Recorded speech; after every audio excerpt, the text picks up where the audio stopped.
Hello, friend. I'm Hope, and I'm really glad you're here today. Welcome to English with Hope, a calm space for your mind and your heart. In this channel, you don't have to be perfect. You don't have to rush. Here, we learn English slowly. We listen English gently. No pressure, no stress. And here, you are not alone. Wherever you are in the world, I'm right here with you. So relax your shoulders, take a slow breath, and let's begin. Let me ask you something. If you could sit down, face to face with the version of you from 10 years ago, what would you say? Would you smile first, or would you hesitate? Would you feel proud, or would there be a quiet weight in your chest? And maybe the harder question is this: would your younger self be proud of who you've become? There is something about this question that we don't often let ourselves fully feel, because it's not just about the past, it's about everything we thought life would be by now. The plans, the timelines, the quiet promises we made to ourselves. I'll figure it out soon. I'll become someone better. I won't be like this forever. And yet, here you are, still trying, still figuring things out, still carrying questions you thought you would have answered by now. Maybe you're in your 30s and life doesn't look the way you imagined. Maybe you thought you would feel more stable, more certain, more together. But instead, there are moments when everything feels a little unclear, not completely broken, but not quite settled either. Like you're standing in between two versions of your life and you don't fully belong to either one. And if you're honest, sometimes you wonder, did I waste time? Did I make the wrong choices? Am I already behind? But listen, you are not alone in this feeling, not even close. So many people quietly carry the same thoughts. They wake up, they go through their day, they smile, they function. But deep inside, there is a small voice asking, is this really where I'm supposed to be? And maybe that's why this question feels so heavy. Because if you could really talk to your younger self, you wouldn't just be talking to them. You would be facing your expectations, your regrets, your hopes, and everything in between. But what if this isn't a question meant to judge you? What if it's a moment to understand yourself a little more gently? Because the truth is, your younger self didn't need a perfect future. They just needed someone to tell them, you're going to be okay. And maybe that's still what you need to hear today. Before we go any further, just take a small breath. Nothing to fix, nothing to rush. Just stay here for a moment. Because what we're about to explore is not about becoming someone new. It's about seeing yourself a little more clearly, a little more kindly. In this episode, you will not only practice your English listening skills, you will also learn a life lesson about self-compassion, growth, and starting again. But not in a heavy way, not in a way that makes you feel like you need to change everything overnight. Instead, this is going to be a quiet conversation. The kind you might have late at night, when everything slows down, and you finally allow yourself to feel what you've been carrying. We're going to gently walk through something together, not to analyze you, not to judge your past, but to understand why certain memories still stay with you, why some choices still feel heavy, why the idea of starting over feels both hopeful and a little scary at the same time. And along the way, you might notice something small shifting inside you. Not a big realization, not a dramatic change, just a softer way of seeing yourself. Because maybe you don't need to go back and become a different person. Maybe you just need to stop being so hard on the person you already are. We'll move slowly. We'll ask quiet questions. And with each step, we'll leave behind a little bit of that pressure you've been carrying for so long. So, if you're ready, let's begin with something simple. A question that might feel familiar, but a little deeper than it seems. Why do you feel like you're already behind? Have you ever had this quiet thought that you're somehow late in life? Not loudly, not all the time, just in small moments. When you see someone your age who seems more stable, when you scroll through your phone and everyone looks like they're moving forward, when someone asks you a simple question like, "So, what are you doing now?" And suddenly, your answer doesn't feel like enough. It's a strange feeling, because from the outside, your life might look completely normal.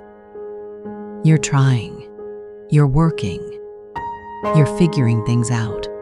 But inside, there's this quiet comparison that keeps whispering, "You should be further by now." But have you ever stopped to ask, where did that timeline come from? Who decided that by a certain age you should have everything figured out? A stable career, a clear direction, a life that makes sense to everyone. Because when you really think about it, most of these expectations were never truly yours. They were things you picked up along the way. From school, from family, from society, from watching other people and slowly believing that's how life is supposed to look. So when your path doesn't match that image, it doesn't just feel different. It feels wrong. But here's something we don't say enough. Life doesn't actually follow one timeline. It never has. Some people find direction early. Some people change everything at 30, at 40, even later. And not because they failed before, but because they were still becoming. Wait, can you feel that? That small shift? What if you're not behind at all? What if you're just in a part of your story that doesn't look like the highlight version you've been comparing yourself to? Because the truth is, no one really shows the in-between moments, the confusion, the uncertainty, the quiet rebuilding. But that's where most real life actually happens. And maybe this feeling of being behind is not a sign that you failed. Maybe it's just a sign that you're becoming more aware, more honest with yourself, more ready to choose a life that actually fits you. Not just one that looks right from the outside. So instead of asking, "Why am I so late?" try something softer, something kinder. What if I'm just getting clearer now? Because clarity doesn't always come early. Sometimes it comes after confusion, after mistakes, after trying things that didn't work. And that doesn't make you late. It makes you real. So here's something small you can try. Nothing complicated. The next time you catch yourself thinking, "I'm behind," pause for just a second and gently ask, compared to who? Let that question sit, not to argue with yourself, not to force positivity, just to create a little space. Because in that space, you might start to see something differently, not all at once, but slowly. That your life is not a race, and maybe it never was. Why do some mistakes stay with you for so long? Have you ever noticed how some moments from the past just don't leave you? Not the big, dramatic ones, but the quiet ones. A decision you made, a chance you didn't take, a version of yourself you don't fully recognize anymore. And even now, years later, they still show up sometimes, out of nowhere. When you're alone, when things get quiet, when you're trying to move forward, it's strange, isn't it? Because logically, you know it's over. You know you've changed, but emotionally, it still feels unfinished. So you replay it again and again. If I had just done this, if I had said something different, if I had known better. But here's something gentle to consider. What if those moments stay with you, not because you're meant to suffer from them, but because they were important to you. Because when something matters, your mind doesn't just let it disappear. It holds on to it, not to punish you, but to try to protect you. In its own quiet way, your mind is saying, let's not go through that again. But sometimes that protection turns into pressure. You start being harder on yourself, more careful, more hesitant. You overthink simple decisions. You second-guess your choices, not because you're weak, but because you remember what it felt like to get it wrong. And maybe that's why it still hurts a little. Because it wasn't just a mistake. It was a moment where you didn't know how to be yet. Wait, just for a moment. Can you look at your past self a little differently? Instead of asking, why did I do that?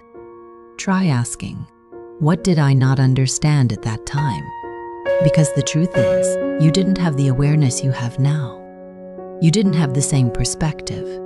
You didn't have the same emotional tools. You were doing the best you could with what you had.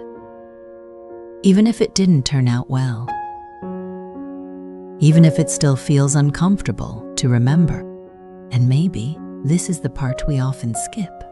We expect our past self to act like our present self. But that's not fair, because growth means you see things differently now. That's the whole point. So instead of carrying that mistake like something heavy, what if you let it become something else? Not a label, not a definition of who you are, but a turning point, a quiet moment that helped shape your awareness. Because without those experiences, you wouldn't be thinking this deeply now. You wouldn't be reflecting. You wouldn't be trying to understand yourself better. And that matters more than you think. So here's something small you can try. A very gentle practice. The next time a memory comes back, instead of pushing it away or getting stuck inside it, just pause and say this quietly to yourself. I didn't know better then, but I'm learning now. No judgment, no punishment, just acknowledgement. Because healing doesn't mean you erase the past. It means you stop using it against yourself. And maybe that's the beginning of finally feeling a little lighter. Why do you feel like you should have it all figured out by now? Have you ever had this quiet pressure that by a certain age, you should already know what you're doing? Not just a little idea, but a clear path, a stable direction, a life that finally makes sense. Maybe you've said this to yourself before. I should be more settled by now.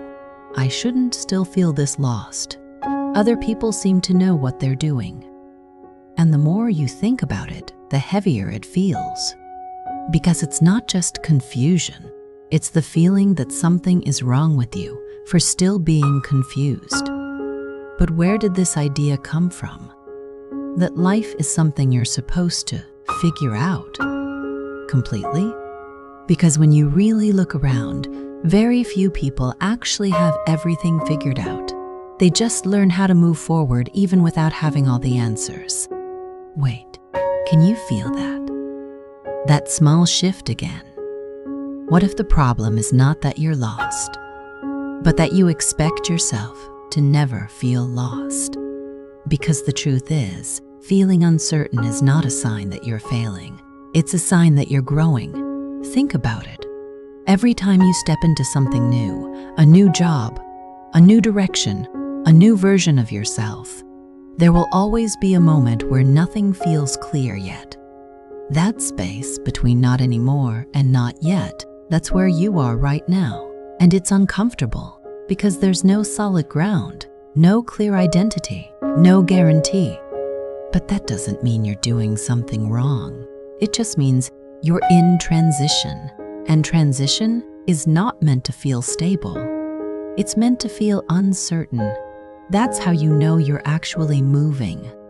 But here's what happens. When we believe we should already have everything figured out, we start rushing ourselves.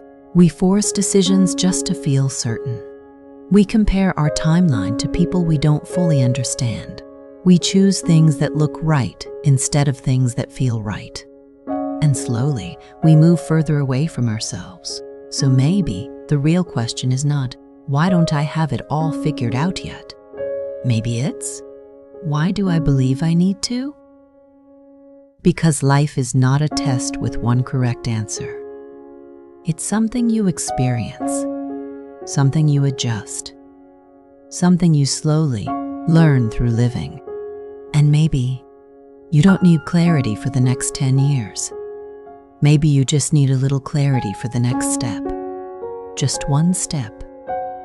Something small, something real. Because when you focus on figuring out everything, you feel overwhelmed. But when you focus on the next step, you feel grounded. So here's something gentle you can try. The next time you feel that pressure, that voice saying, you should know this by now, pause and ask yourself, what is one small thing I can do next? Not the perfect decision, not the final answer, just the next step. And trust that you don't need to see the whole path to keep moving forward. Because clarity doesn't come before action, it comes from it. And maybe you're not lost. Maybe you're just in the middle of becoming someone new. What happened to the person you thought you'd become? Have you ever remembered a younger version of yourself and quietly wondered, what happened to that person? Not in a dramatic way, just softly. When life slows down for a moment, when you look back without trying to. Maybe you remember how certain you used to feel, the dreams you had, the plans you made, the person you believed you were going to become. It felt clear back then. Simple, even. I'll do this. I'll be that. I won't end up like this. And yet, life didn't follow that script. Some things changed. Some things didn't work out. Some things you simply outgrew. And now sometimes there's this quiet distance between who you imagined yourself to be and who you are today. And if you're honest, there can be a small sadness in that. Not because your life is bad, but because it's different. Wait, just for a moment. Can you sit with that feeling without judging it? Because this isn't about failure, it's about expectation. Your younger self imagined a future based on limited experience, based on what they had seen, what they believed was possible, what they thought would make them happy. But they didn't know everything. They couldn't. They didn't know how much they would change, how their values would shift, how certain things would stop mattering, how other things would suddenly become important. So of course, the picture doesn't match anymore. But that doesn't mean you lost your way. It might mean you discovered a different one. Because becoming who you are today was not a straight line. It was shaped by experiences, by mistakes, by unexpected turns, by moments that forced you to grow in ways you didn't plan. And maybe that version of you from the past was not meant to be fully realized, not because it wasn't good enough, but because it was just a starting point, a direction, not a destination. And here's something we don't often say. You are allowed to outgrow your old dreams. You are allowed to want something different now. You are allowed to become someone your younger self didn't fully understand. That's not failure, that's evolution. But still, there might be a part of you that feels like you let yourself down. And if that feeling is there, don't push it away. Just listen to it gently. Because underneath it, there's usually something deeper, a desire to feel proud, a wish to feel like your life makes sense, a longing to feel like you didn't waste time. And those feelings are human, very human. So instead of asking, why didn't I become that person? Try something softer. What did I learn by becoming this one? Because who you are today is not random. It's the result of everything you've lived through, everything you've tried, everything you've survived. And maybe this version of you is not less than what you imagined. Maybe it's just more real, more honest, more aware. And even if it doesn't look perfect, it might be closer to who you truly are. So here's something small you can try.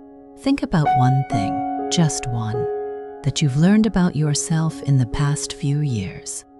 Not something impressive, not something you can show others, just something real, and acknowledge it quietly. Because growth doesn't always look like success. Sometimes it looks like understanding yourself a little more clearly. And that matters more than you think. Why is it so hard to be kind to yourself?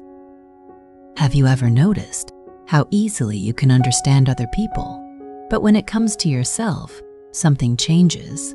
You can listen to a friend talk about their struggles and feel compassion. You can say things like, "It's okay. You did your best. You're still learning." And you mean it, you really do. But when it's your own mistakes, your own confusion, your own life that doesn't look the way you hoped, the tone becomes different, quieter, harsher, less forgiving. Why am I like this? I should have known better. I shouldn't still be here. And somehow, the understanding you give so freely to others feels so difficult to give to yourself. Why is that?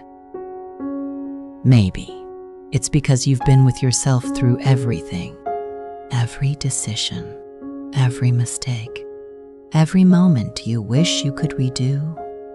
You've seen the parts no one else sees, the hesitation, the doubt, the times you didn't show up the way you wanted to, so it feels harder to excuse, harder to soften.